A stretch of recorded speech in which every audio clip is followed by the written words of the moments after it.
Welcome to the Inglorious Splashers Podcast, a Star Wars Legion podcast talking anything and everything glorious or inglorious about the game. My name is Corey, and with me today are two monkey lizards I call friends, John and Brendan. How's it going, my dudes? It is going great. How are you, sir? I'm doing fantastic. Thanks for asking. Unaganahi? Huh? Best monkey lizard I can do. I'm sorry. You know what? I'll take it. That was pretty good. Thank you. I haven't read the Dr. Alpha comics, but I want to. Apparently, she angrily referred to R2-D2 as a monkey lizard. Not sure why, but I want to read it now. I'm trying to think when that happened. I'm only a couple months behind on my comic reading, so. Is it an ongoing series? Yes. I'm very unaware. Okay. Nice. I wouldn't have drawn any connection to that being an R2-D2 insult. Neither did I, which is why I thought this one was weird. I was immediately thinking Bosk. Right. I was like, I might know this. No, I don't. Nope. Nope. Listeners, comment if you knew exactly what I was talking about, because I certainly didn't. No, but Dr. Aphra is a great comic. It introduced two of my favorite characters in all of Star Wars, in 000 and BD1. Not BD1, BT0. BT1? I'm drawing a blank on the second one. It's one of those. But, yeah, they came out for Imperial Assault, if I remember correctly. They're pretty cool looking. They are, for those who aren't aware, it's basically imagine C-3PO and R2-D2 if they were murdered droids. Right, if they had a bunch of missiles attached to them and stuff. Well, that's the R2, the C-3PO one. Basically has like knives and stuff come out of his fingers and likes to take people apart. So Good. That's a good droid then. Anyways, today on the show we got a good show for you guys. We're going to be talking about Geonosians and Inquisitors. What we think their impact is going to be on the Worlds meta, because they are going to be legal for Worlds. So if you could paint them up, they're gonna be playable. Then we're going to be going over Brendan's tournament that he went to in New Jersey, and then I got a small update for our critical hit local scene. So stick around; it should be a fun episode. But before we begin, we're going to give a quick shout out to some of our sponsors of the podcast. We got Baron of Dice. Check out baronofdice.com, his Faraway Galaxy collection for all your Star Wars dice needs. He's got Shatterpoint stuff if that's what you're into. But this is a Legion podcast, so go get that vehicle damage die. That's my favorite die. It's a great use die. checkout code GLORIOUS for a little bit of a discount. Brendan, tell me about how I can print out some terrain, but I don't have a 3D printer. How do I do that? Well, one of the best ways you can do that, if not the best way you can do that, is Panhandle 3D at the Etsy store. I mean, you don't want to go through the hassle of owning your own 3D printer. Love the look of 3D printed terrain. Panhandle 3D. You don't have to worry about if it breaks or if your print fails or all the other problems that go into having your own 3D printer. It's a headache. It really is. But, if you like headaches, get your own. If you don't, I recommend Panhandle 3D and use the code GLORIOUS for a 15% discount. Very nice.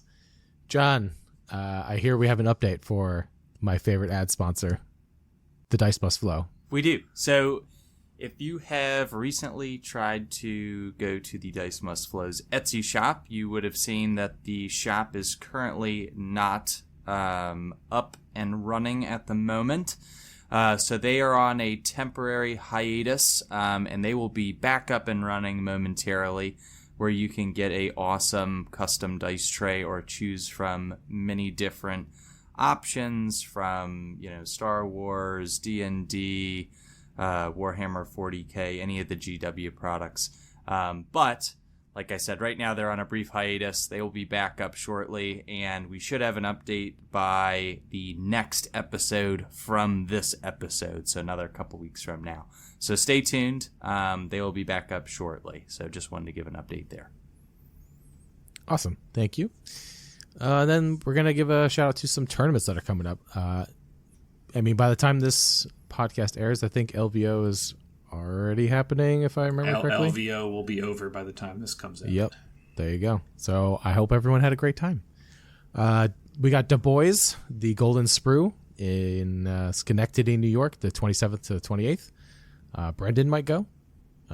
Depends. Yeah. Depends.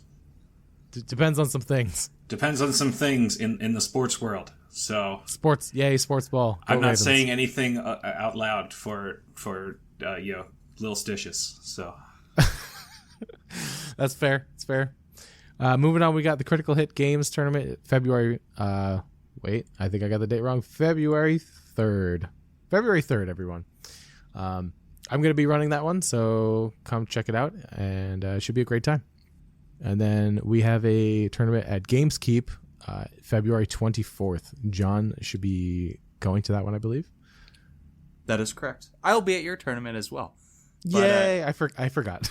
I signed you. Yeah. I put you on Game Up Link, and I already forgot. I was actually about to say I think you signed me up, but in either regard, Gameskeep February 24th. Yeah, I'm gonna start cranking out games here in preparation for Worlds. But Gameskeep is in Westchester, Pennsylvania. If you are familiar with Westchester University, great university, they turn out model citizens, great human beings, and phenomenal Legion players. I myself went there. Corey and Brendan did not. Not saying anything about them personally, but if you would like to check out the area of Westchester, it is awesome. And you can also attend the Gameskeep tournament, which will be a 16-person event, 3 rounds of Legion. We will not be handing out a Worlds invite. We're trying to keep it casual, although competitive players welcome. I'll obviously be there. I'll be supplying terrain for the event, so we'll have some really nice looking tables, and it should be a good time. How many tables we got now? I know you got a lot. 10. I have 10 tables. Ooh, nice. I think I'm about to hit 6 or 7. Nice. Those rookie numbers, Corey. Rookie numbers. I know. John's carrying us right now. Well, I mean, I've got 9 that are painted. I've got Holy 10 and cow. a half that are Holy printed. cow. So. Well. Looks like I got some tables to make. When is the Inglorious Blasters open? There we go. That's something we are ready. We're ready to rock and roll with that. We can hold our own majors. Like, forget about ACO. It's like IBO. Inglorious Blasters open. There we go. Yeah, it should be great. We can do it. So anyways, we got Geonosians and Inquisitors to talk about. So they're coming out. Geonosians very soon. By the time this airs, they're already out. Comes out, yeah. Yep. And then Inquisitors, someone fact check me. It's like March 10th March 8th. or something. 8th? Okay, it's close enough. So yeah, realistically, you could definitely paint them and play them before Worlds. So what do we think? What do we think we're going to see more of? In my opinion, it's Inquisitors. But do you think Geonosians have a shot at making a splash? I think that we will see Geonosians do better at Worlds than Inquisitors, even though there will be more Inquisitors. That's an interesting take, and I think I agree with that. In terms of number of Geonosians in a list versus Inquisitors in a list and their win rate. Yeah. Yeah, Yep. the reason I'm thinking that is, even if people have been practicing with Inquisitors, I mean, we've known their details for a while. As someone who basically only plays Empire, I've been doing a lot of theory crafting on it, Inquisitor lists, and I see a lot that look really, really fun. Yeah. I don't see any that I think are extremely scary or going to do particularly well in the current Gar can't die meta. Yeah. Oh, it's my favorite. I love that. Additionally, I don't think they like either. These are melee units. Let's be real. They are also melee units that will die if they see the Wookiee Battle Force or Ewoks. 100%. So, again, I think they're very fun. I've got one great list idea that I think has some potential. I'm still tweaking it, but I think that there are other ways to use the Inquisitors than as, an aggressive melee threat. One thing, I've been listening to a bunch of other casts and everything. Everybody's saying, hey, it's great to have 2 budget force pushes in a list, or only bring 1 and have your 1 budget force push for turn 6 when you need it, or anything like that. I'm going to challenge somebody who's going to Worlds to do double barrier with their Inquisitors. Or even better, That double sounds fear. So, Yeah, because one of the things gives Inquisitorious training already That's gives one. them demoralize 1. Yeah. Give them fear, they become demoralized 2. That and then you an play extra, a bunch of shores with mortars, and then it's just suppression everywhere. And you play Krennic? Yeah, here we go. Yep. Or you run them both with Vader. That's a lot of extra suppression you could be putting out. Yep. Again, that's if you run them as a melee threat. But even if, just think about it. There could be scenarios where it's turn 6 and both the Inquisitors haven't gone yet. If they're both demoralized too, they could literally make some stuff panic and potentially then not score. That's fair. I think in that specific instance, I think isn't Vader's Master of Evil card just better in that instance? Yes, but imagine you could literally, in a scenario, play Master of Evil, and if you also have Fear on Vader. You're saying all 3 of them. Okay. All 3 of them. Okay. Now I'm with you. You could, let's say you ran into a Yoda list. In 1 turn, you could theoretically put 8 suppression on Yoda in 1 turn. That's a lot of setup, and your opponent, I don't want to say has to play into it, but They don't, but yeah. I'm just calling the fear meta should be a thing now. So, It's definitely way more possible now. Yeah. Everybody's been suppression. joking about fear. I think it is a good one, especially with the Inquisitors. They They're not recover. Do you really want to have to recover with them all the time? No.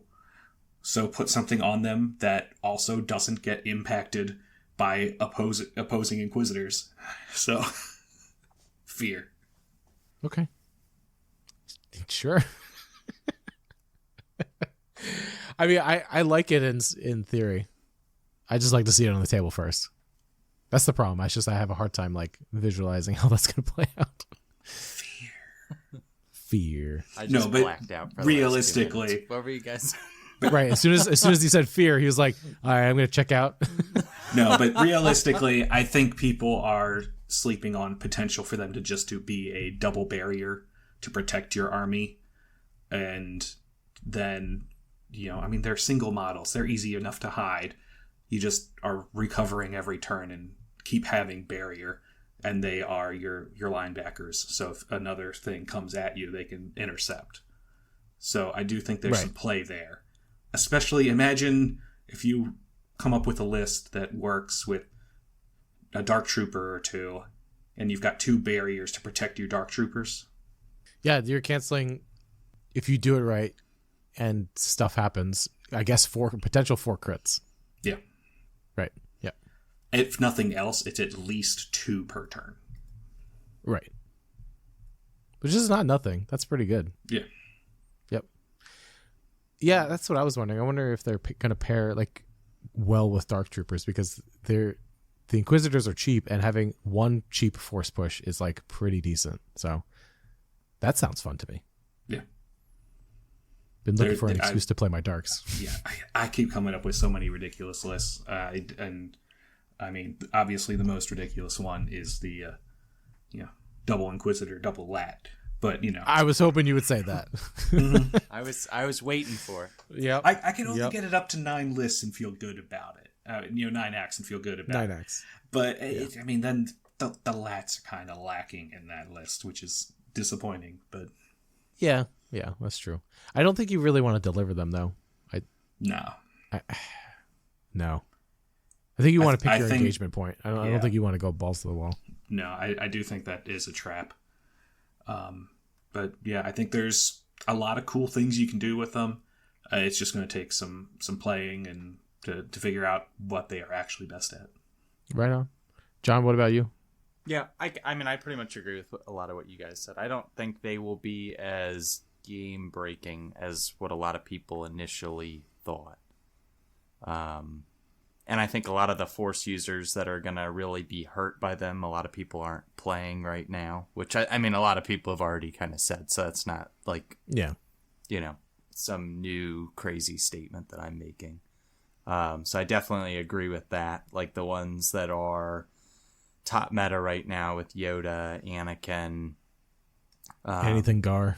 Yeah, they're not really the Wookiee Battle Force. like I'm not scared of them personally as a Republic player. And you don't really see a whole lot of the other Force users. The only thing that I'm worried about is that turn 5 or 6, depending on how the time works out and where your game is going to end up. So whatever that last turn is, whether it ends up being a 5-round game or 6-round game, just not being able to get that final Force push or having it be potentially nullified by one of these guys. That's the only thing that would be frustrating. But for Anakin or Yoda just basically sitting back and providing tokens and either doing barrier or whatever it is, they're not going to be affected by these guys. And I don't know if they're going to basically charge headlong into your Republic army. I think you can kind of kite them and just mow them down on the approach. So I'm more concerned personally about Geonosians and being forced into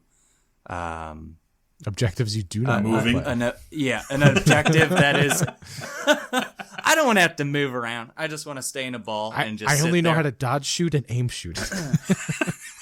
Yeah, the Geonosians are not scary. Like, they will just die if you shoot them.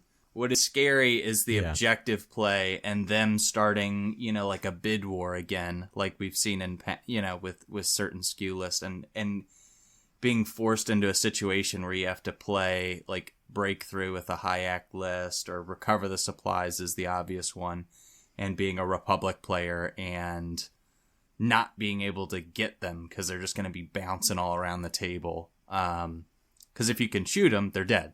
But if they're bouncing all around because they can double move and jump, get with the free jump and never actually be able to shoot them, that's going to be a pain in the butt. And that's what I foresee happening. So to have a core unit with that kind of mobility, that scares me a lot more than something that has to basically like ram into me. I gotta say, the Geonosians also with the death from above, we don't quite know. I don't know how many people have tested it out, but how much of an impact is that going to really have based on tables and what counts as taller, higher? Right, we don't know that yet. But I mean, I know a lot of the guard lists, just take 2 off the top because of heavy cover. But if that's all of a sudden gone, how survivable are these lists if a majority of the shots are just no cover now? So here's my thinking. I don't think Geonosians are going to be doing shooting. Not much. I mean, I think they will if they can, and they can get away with it, like, in certain situations. But mainly, in my opinion, they're going to be a lot of like hiding behind a big LOS blocker. Maybe let's just say a building for fun. They're going to go last, as last as possible, and hop over that building and triple move into your lines. And then just go charge in, right? And they're going to do the overrun and melee. It's gonna be fun. What do you think about that's my thought on what they're going to do? Yeah, what do you think about just the play of treating them kind of like they have steady, move, shoot, and then jump back? Yeah, that is definitely a real play because then they could scale down, or I'm sorry, climb down. Yeah, or they could climb up and then jump back. Right, right. Either way, I think that'll work. I think it's going to catch people off guard like once, maybe twice, but then like I think we're going to get used to it. And basically you just have to stay range 2 away from like that said building. So I think that's, in my opinion, I think that's too easy to play around. There are going to be certain situations and key position battles and like intercept battles where like you can't avoid that, right? You're going to be in that range 2 bubble, and that's when they're gonna be great, right? And Empire and Republic like those because they don't have to move, so those are things that those players are going to have to think about. They're definitely table dependent. That's for sure. Mhm. I think they're definitely good on movement up stuff. They're definitely good on recover. And I think the way to build them is just the extra dude plus the melee dude. And if you get into melee, cool. If you don't, just try and do the objective, I think. I think it just depends on the matchup. Yeah, I don't think the gun guy brings anything, and he's too many points. He's way too many points, yeah. Yep. You're not going to see him. The gun guy's going to die. They're just going to die.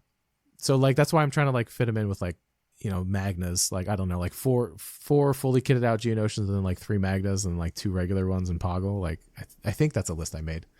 I might be daydreaming, but but like it's just a full in like just hey like shoot good luck, right? Geonosians going first because they're like and they're distraction, and then the Magnas go clean them up. I don't know, just tossing some list ideas. But really quick before I forget this thought, John mentioned something, and he said they could possibly be starting some crazy bid wars.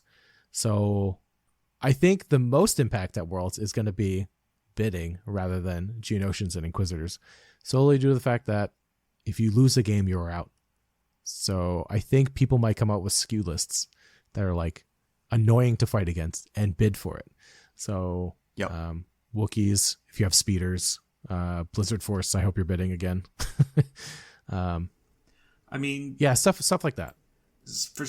Depending also, you might just be bidding because you want to be able to pick your table side, depending on the type of list. Yeah, I mean, how many points do you invest into that though? Ewoks can afford it, but I think anyone else really can't. Yeah. Yeah. I don't think I've ever taken a SKU list and with a bid and been you know what, I'm going to be red. I'm not saying it's necessarily a SKU list, but you know, depending on the type of list you're running, you might prefer a table edge over the list, especially if you notice that enough of your opponent's objectives are what you wanted to play anyway. Yeah, that's fair. Yeah, I typically end up with no bid, especially if I can help it. Otherwise, I might get stuck at $7.99, and then I'm like, what can I cut to get to $7.98, and then throw recon intel on an RPS to get to 800. Yeah, that makes sense. But since that format, ever since that format came out, and you guys know how much I dislike Barks, which is ironic because I got my invite with Barks. I have been looking at Anakin triple Barks just because of the SKU list and trying to build like 788 point list and trying to do like a 12-point bid Anakin triple Barks and going kind of back into SKUs and like what can I look at to kind of go into Worlds with that in mind, I will say. Yeah, gotcha. Well, cool. Anything else before we move on from this topic? I think we kind of hit the highlights there. Yeah, I mean, if you're not going to Worlds, obviously have fun, play these guys, try the new stuff. If you're going to Worlds, may God have mercy on your soul. Thanks, Brendan. Yep. It's a lot of, I mean, it's too, to have that type of core unit in Separatists drop pretty much, not right before Worlds, but have this type of impact on Worlds. That's pretty big, and then for Empire to get that type of release literally right before Worlds, it will be pretty chaotic. It's going to be chaos, and I'm fine with it because I'm only fine with it because the format is one, and if you lose one, you're done. So, like, whatever. I already know I'm out. Well, normally I would never wish this on how do I want to phrase this? I would be completely against like a points update in errata like months prior to like a big event like Worlds, but when I saw the Inquisitor release, I was like, well, I'll just drop a points update. Like, we should all basically have a chance to rework our lists. Like, if two of the 4 main factions, 5 if you count Shadow Collective, like, let's just complete chaos for everybody, just so that we're all on the level playing field. But it is what it is. I think it's going to be just fine. I think the good players. I mean, this is an obvious statement. The good players are hiding their tech, and they're gonna find like some list that like really works for them and really jives for them, and everyone's gonna go, "Oh, that's a crazy list," and then like, "Wow, you got top 4 with it. Great." Everybody's hiding fear and everyone else, they're gonna bring them and then not do great. That's my opinion. But we'll see. We'll see what happens. Fear and lats. Fear and lats. Speaking of fear and lats, show off your lats on our Discord. We got a flawless transition. We got a Minnie's hobbying section. You can show off some of your, hobbying there. I'm going to be posting pictures of some terrain that I've been working on in the terrain section. And then, of course, we got some more lovely pet pictures. We gave the call out, and the Discord did not fail us. We got all sorts of pets, from hamsters to snakes. It's all great. It's all cool stuff. If you want to join our Discord, the link is in the show notes. We're on most popular podcasting apps, including Apple, Spotify, Google, and YouTube. So we'd appreciate it if you leave us a rating and review. That would really help us out.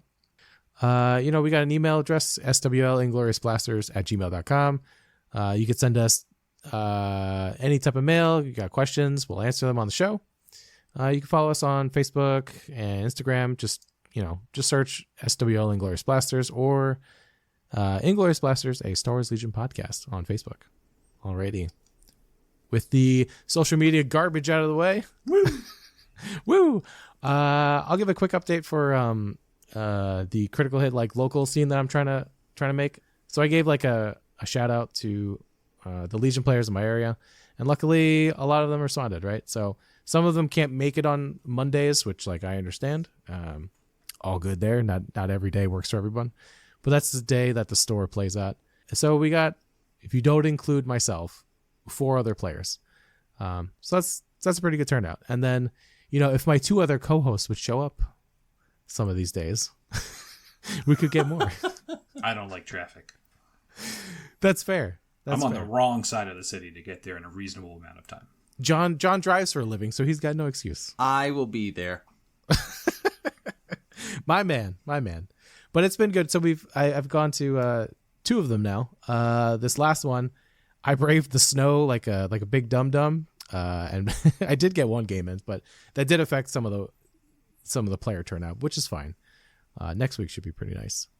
But yeah, so I'm excited to see those same players at the Critical Hit tournament on the 4th. 3rd. Yeah, so it's on the 3rd. Should be a fun time. Get your date Nice. right. It is the 3rd, right? I did say it correctly at the beginning. It is February 3rd. Yes, February 3rd. And that's a quick update. Yeah. Cool.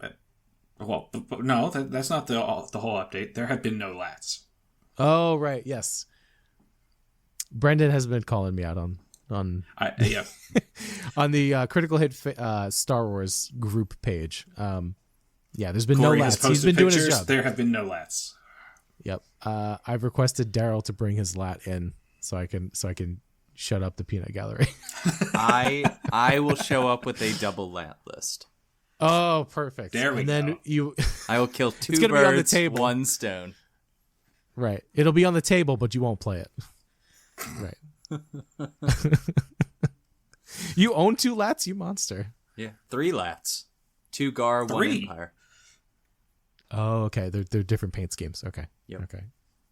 Nice. And yet you never bring them anywhere. If you Did you even try them? I don't think I've played them ever. They look very nice, though. I can post some pictures up on the Discord.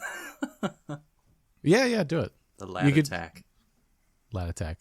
Triple lat. It should be all 3 in one picture. I can make We that should play happen. we should play doubles and just bring all the lats. There we go.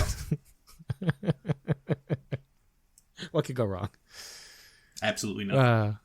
Yeah. List name is always Don't Let Me Down. Don't let me down. Don't let me down. Anyways, Brendan, you went to a tournament recently in New Jersey. Yeah. That was the Battle for the Jersey Shore one, right? That was the one.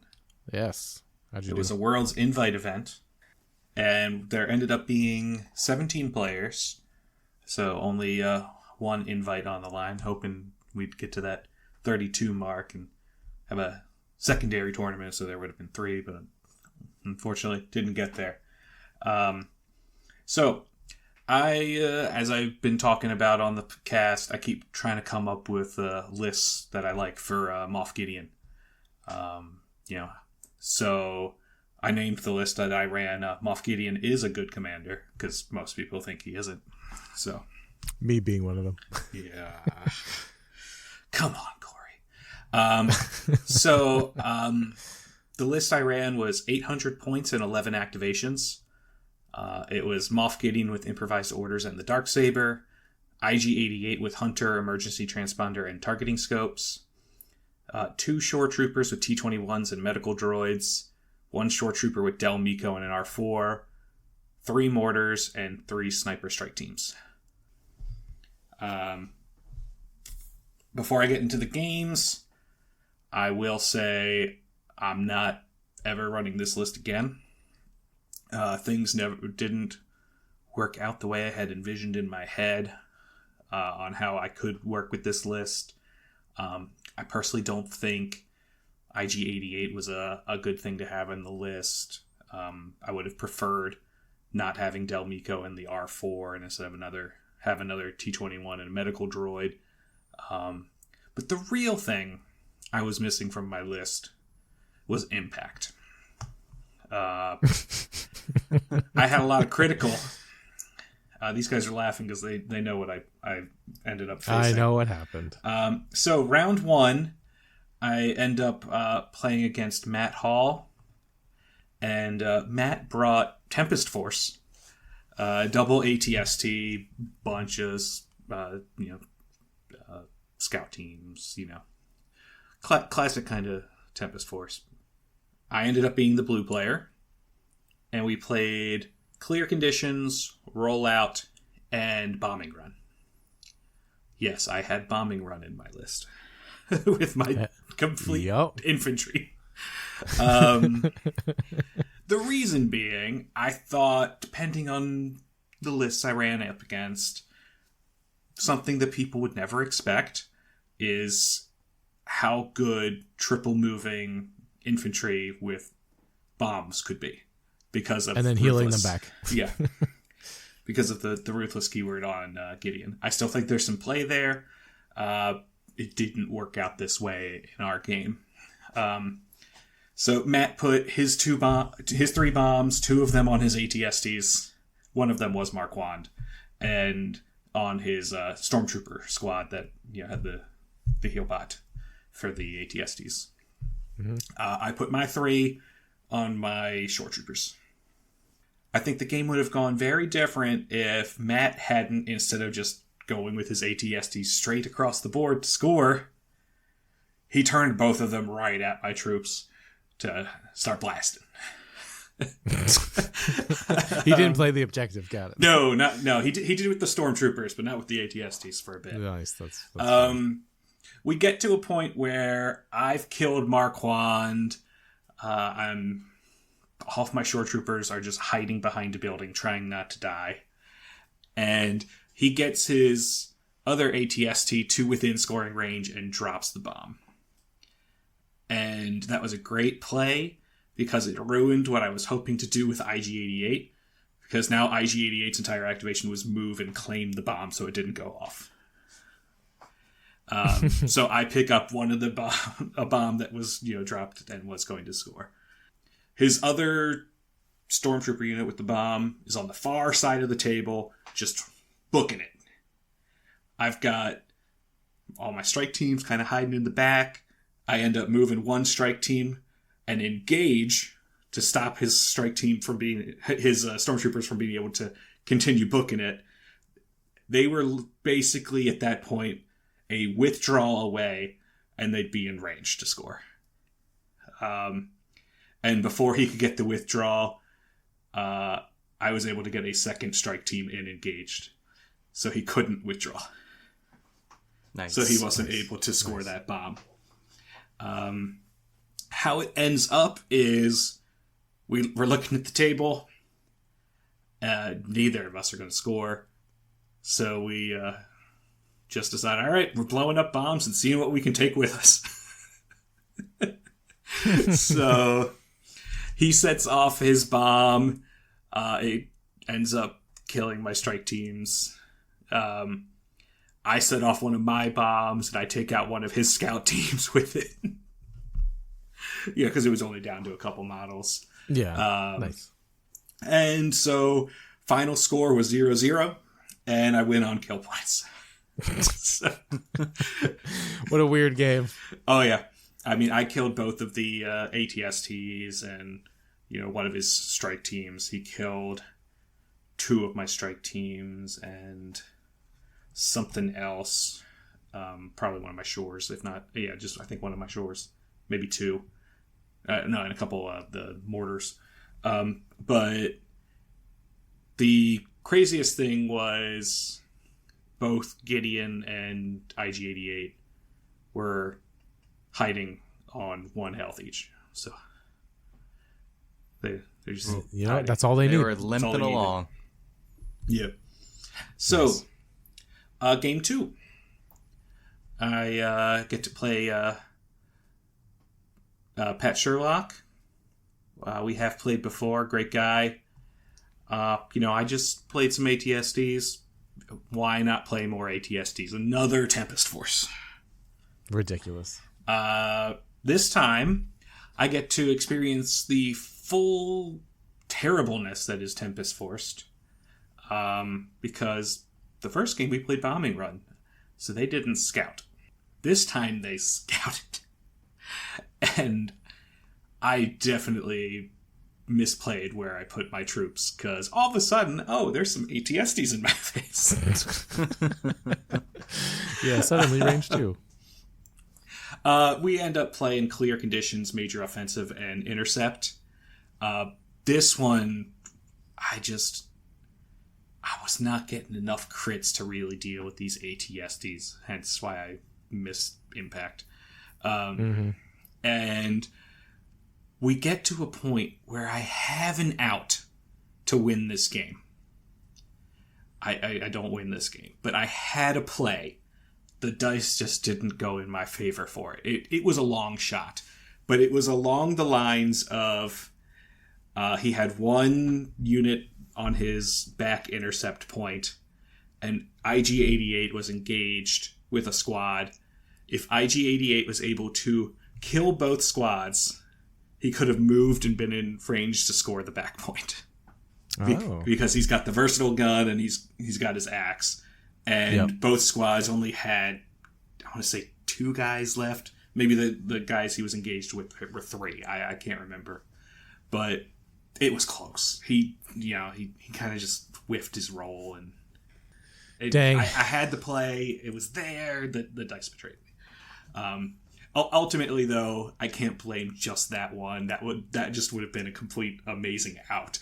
I mean, I lost that game on the deployment, and just ATSDs. I mean, I don't have answers for armor with this list. As fun as this list is. Yeah. So, congrats to Pat. And then my third game, I met and played against Ricardo. Ricardo's a newer player, real nice guy. Also, another Empire list. So, put this into perspective for everyone. 17 people. There were 5 Empire lists. I was one of them. I played 3. So, yeah. It's a little frustrating, yep. Would have been nice to see some variety. I got a little variety, so I didn't get to fight more ATSDs with That's the good. last game. Instead, it was double bounty. Bosk and Boba, with 2 Imperial officers, 1 shore trooper, 1 mortar, 3 stormtroopers, 1 had a DLT and a med droid, 2 had T-21s, captains and offensive push, and a strike team. For our game, we end up playing Sabotage the Moisture Evaporators, Long March, and Minefield. So I did what any great red player would do. I sat back and just tapped my stuff and let him come to me. Yep, as you do. Because he did have a bid. It was not 800 versus 800. So, yeah. Ricardo's list was 795. So I just sat back and just shot everything that came my way. Numerous things ended up panicking throughout the game. Just from the pure suppression I was putting on them, and it was unfortunately not a pretty sight for Ricardo's troops. I did teach Ricardo about Ruthless because I had a lot of fun moving up, shooting, and moving back with my shore troopers. Nice. There you go. So, hey, I'm not at range. Now I'm at range. Now you're not at range. Haha. It was a lot of fun. Awesome. And hiding behind buildings and stuff to do that. So now Ricardo had a blast with that. Now he wants to try it. So I have made at least one convert to the Ruthless School. So obviously because it was sabotage, we end up tying 4-4.